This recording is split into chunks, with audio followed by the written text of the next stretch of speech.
Have you ever heard of the Toxic Lady? She's not a villain from a comic book, but a real-life mystery that baffled medical experts and made headlines around the world.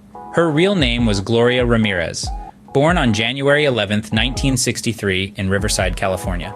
Not much is known about her early life or background, but in February 1994, at the age of 31, her story took a sudden, perplexing turn. That month, Ramirez was admitted to the emergency room of Riverside General Hospital. She was disoriented, confused, and showed signs of severe distress. Her heart was racing at a pace that alarmed the medical staff, suggesting an underlying cardiovascular issue. She was also having difficulty breathing, a symptom that could point to respiratory distress or other pulmonary complications. But that was just the beginning of the mystery. As the medical staff attended to Ramirez, they couldn't help but notice some unusual things about her. There was a strange, garlicky, fruity smell emanating from her body, a smell that none of them could identify.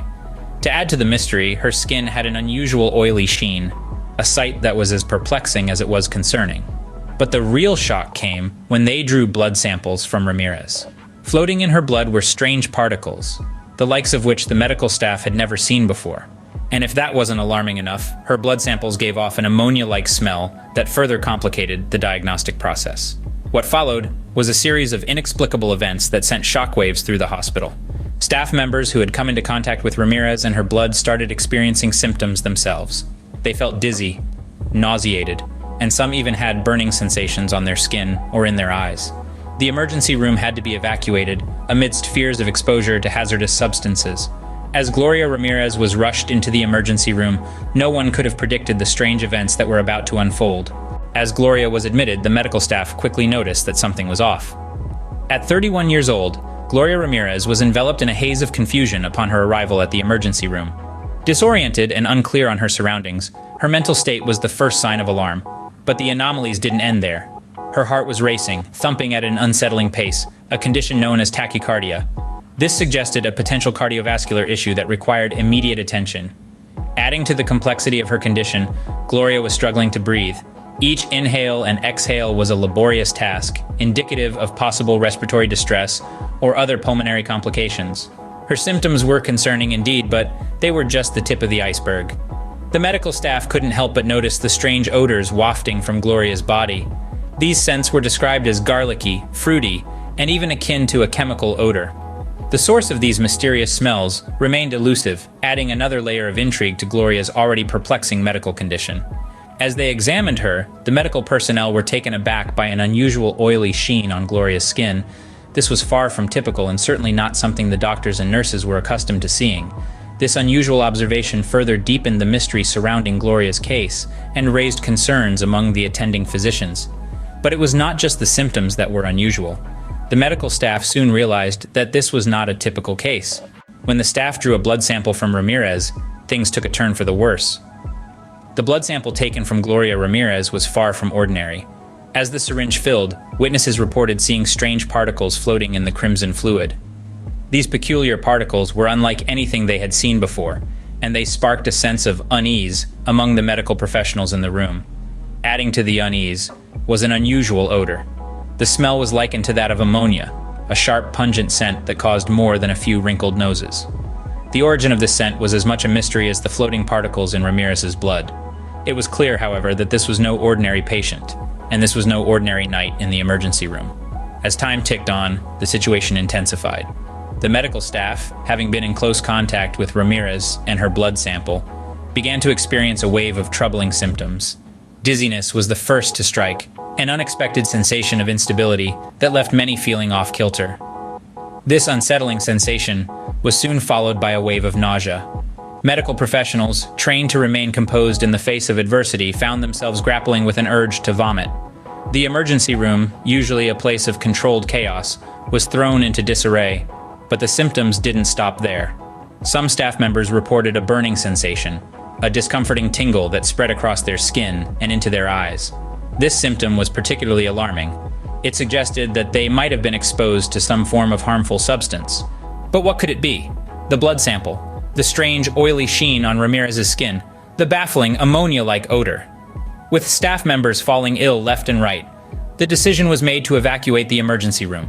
It was a scene straight out of a medical drama. Gurneys abandoned, monitors still beeping, and a sense of dread hanging thick in the air. As the last of the staff members exited, leaving behind Gloria Ramirez and the unanswered questions surrounding her condition, one thing was clear: this mystery was far from over. As staff members started falling ill, the emergency room was evacuated, but the mystery was far from over. In the wake of the incident, a massive investigation was launched to uncover what had happened. This investigation was not an ordinary one. It involved multiple agencies and a plethora of experts, all trying to solve the puzzle that was Gloria Ramirez's case. The Riverside Coroner's Office was one of the first entities to delve into the investigation. Their primary task was to conduct an autopsy to determine if any underlying medical conditions could have contributed to the bizarre events that unfolded. However, due to the potential risk of exposure to toxic substances, the autopsy was conducted in a specially designed airtight chamber, a first in the history of the coroner's office. Parallelly, the California Department of Health Services initiated their inquiry. Their focus was to investigate if hospital procedures and protocols were followed correctly. They also sought to determine if any hazardous substances were present in the hospital environment. This investigation involved interviewing hospital staff, reviewing medical records, and conducting environmental tests. Meanwhile, the Environmental Protection Agency, or the EPA, was called upon to analyze air samples from the emergency room and to inspect Ramirez's blood samples. Their aim was to identify any unusual or hazardous substances that could potentially explain the strange events.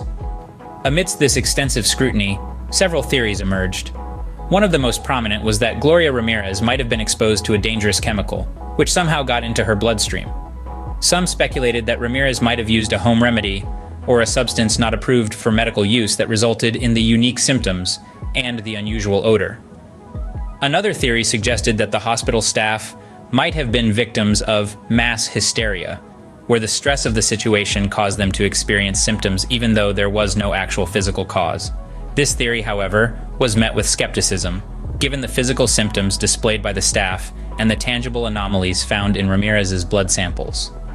The investigation also considered the possibility of an environmental contaminant, perhaps something in the hospital's ventilation system or a substance that had inadvertently mixed with Ramirez's blood samples. Despite the extensive investigation, no definitive conclusion could be reached. The mystery of Gloria Ramirez, the toxic lady, continued to baffle experts and medical enthusiasts alike. The case remains an enigma, a testament to the sometimes inexplicable world of medicine. More than 2 decades later, the mystery of the toxic lady remains unsolved. The case of Gloria Ramirez has left an indelible mark on the annals of medical history, prompting ongoing speculation and debate among professionals and enthusiasts alike. Many theories have been proposed to explain the bizarre circumstances surrounding Ramirez's illness and the subsequent reactions of the hospital staff. Some suggest that Gloria was exposed to an unknown chemical substance that caused her symptoms and affected those who came into contact with her. Others propose that a rare medical condition or a peculiar reaction to a common drug may have been the culprit. A few have even ventured into the realm of the paranormal, suggesting that the events of that fateful February evening were beyond the scope of modern science. Yet, despite the myriad of theories, none have been able to offer a definitive explanation, leaving the mystery as potent as ever. The impact of this unresolved case has been significant. It has spurred countless discussions and studies in the medical and scientific communities, prompting professionals to revisit their understanding of disease mechanisms and patient care protocols. The case stands as a stark reminder of the limits of our knowledge, challenging us to delve deeper and look further. Moreover, the toxic lady mystery has transcended the realms of medicine and science, capturing the public's imagination.